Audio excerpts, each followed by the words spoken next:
तो जो शिव है वो भी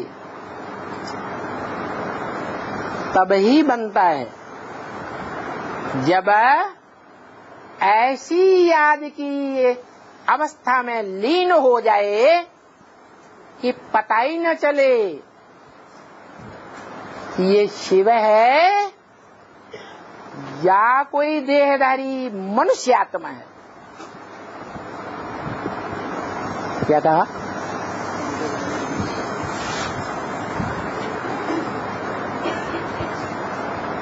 जो रामायण में बोला है, यही जानहु तेहि देव जनाई, जानत तुम्हें तुम्हें हुई जाई। तुलसीदास ने रामायण में लिखा और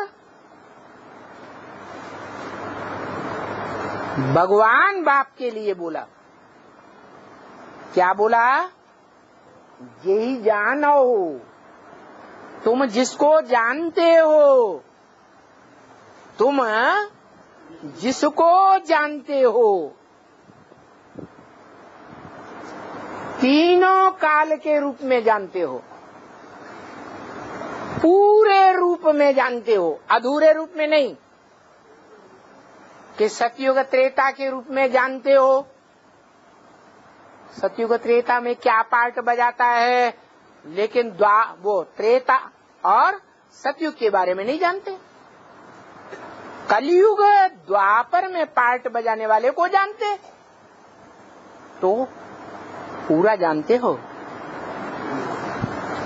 धर्म पिता हैं, पूरे चक्र में पूरा पार्ट बजाने वाले हैं, नहीं है, तो वो उनके बारे में नहीं उतना बता सकता और बताने की दरकार भी नहीं है। वो तो उसके बारे में बताता है वो जो तीनों काल में पूरा पार्ट बजाता है। तुम जिसको जानते हो उसको जानकारी दे देते हो कि तू कौन है और मैं कौन हूं। नहीं समझ में आया? यही जानो, यही जानो तेई देव जनाई। तुम जिसको पूर्ण रूप से जानते हो, तीनों कालों में जानते हो, उसको तुम ज्ञान दे देते हो, जानकारी दे देते हो। काहे की जानकारी? अपने स्वरूप की भी जानकारी कि तीनों काल में तेरा पार्ट क्या है और मेरी अपनी भी तुम जानकारी दे देते हो। यही जानो तेहि देव जनाई, और जानता तुम्हें तुम्हें हुई जाए। तुमको जानकर वो तुम्हारे जैसा ही हो जाता है। कौन? राम वाली आत्मा, जिसके लिए बोला ब्रह्म वाक्य में राम बाप को कहा जाता है, कृष्ण बच्चे को कहा जाता है। तो मनुष्य शक्ति के बाप की जानकारी वो जानता है, उसके अलावा कोई नहीं जानता। तो वो जो जानता है वो ही मनुष्य शक्ति के बाप को जानकारी देता है और कोई को जानकारी नहीं देता है।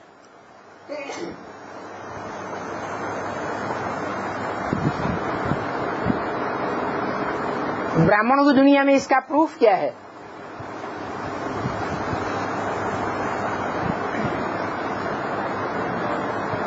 भूल गए? 76 भूल गया? 76 कौन सा बाप? मनुष्य सृष्टि के बाप की पहचान उसने दी, उसी को दी। किस तरह दी? दादा लेखराज ब्रह्मा में प्रवेश करके ब्रह्म वाक्यों का उच्चारण किया, वेदवाणी बोली, और उस वेदवाणी को उसने पढ़ा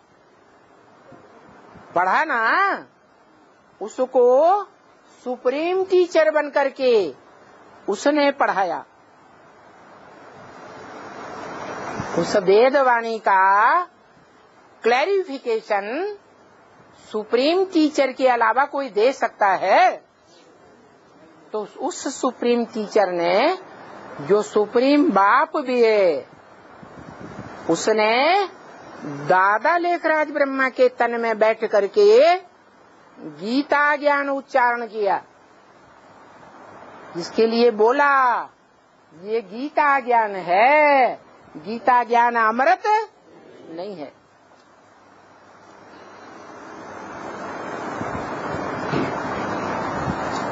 तो बात बुद्धि में आ जाती है।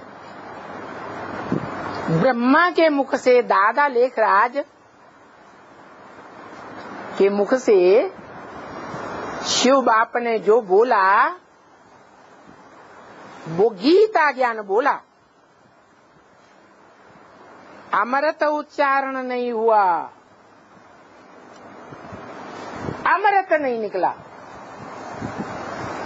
मक्खन नहीं निकला, सार नहीं निकला। तो फिर सार कैसे निकलेगा? सार निकालने के लिए कौन निमित्त बनेगा? कब निमित्त बनेगा? वो इशारा दे दिया 66 में। इन लक्ष्मी नारायण का जन्म कब हुआ?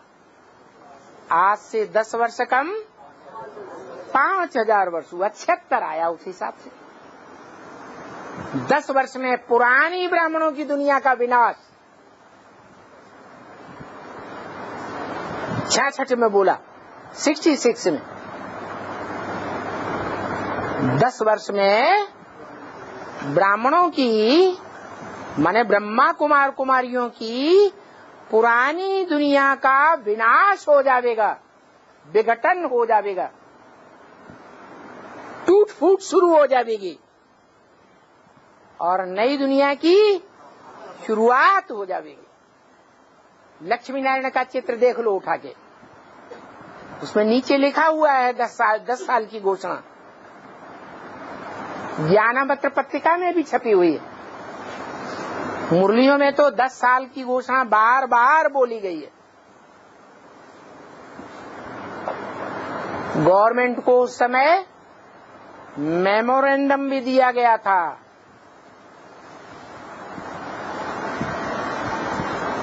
तो 10 साल पूरे होते हैं और जो भी ब्राह्मण मात्र थे, ब्राह्मणों की दुनिया में, ब्रह्मा कुमारी ईश्वरीय विश्वविद्यालय में, उन सबने बाप का प्रत्यक्षता वर्ष 76 धूमधाम से मनाया।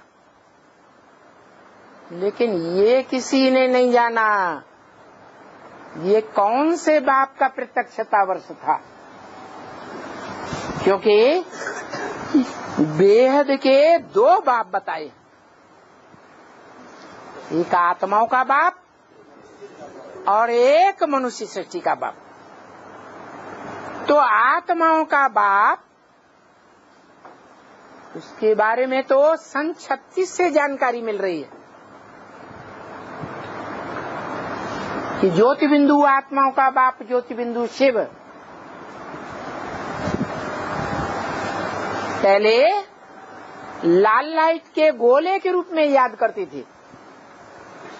बाद में विद्या की देवी सरस्वती ने मंथन करके ये बात निकाली पहली बार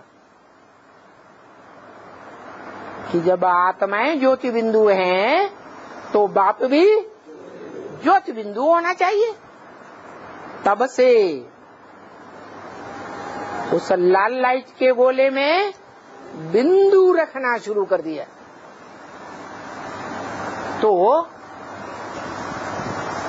जो बिंदु बाप का नाम पड़ता है, क्योंकि और आत्माओं के शरीर का नाम पड़ता है, और शिव बाप का आत्मा बिंदु का नाम पड़ता है शिव। तो शिव को तो पहले से ही जानते हैं। शिव की प्रत्यक्षता तो यज्ञ के आदि से ही होती आई है। तो ये 76 में कौन से बाप की प्रत्यक्षता हुई? दूसरी तरफ बोला लक्ष्मी नारायण का जन्म होगा सन 76 में। तो क्लियर हो जाता है जन्म होना माने प्रत्यक्ष होना। नारायण का प्रत्यक्ष होना, कौन से नारायण का? जो नर से डायरेक्ट नारायण बनता है। तो नर से डायरेक्ट नारायण तो उसी जीवन में वो ही बन सकता है जो भगवान के गीता ज्ञान के अनुसार पुरुषार्थ करके राजयोग से जन्म जन्मांतर का राजा बनता है। और वो है नारायण,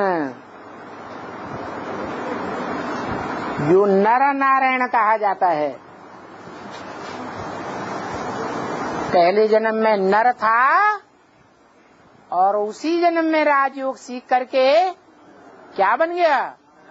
नारायण बन गया।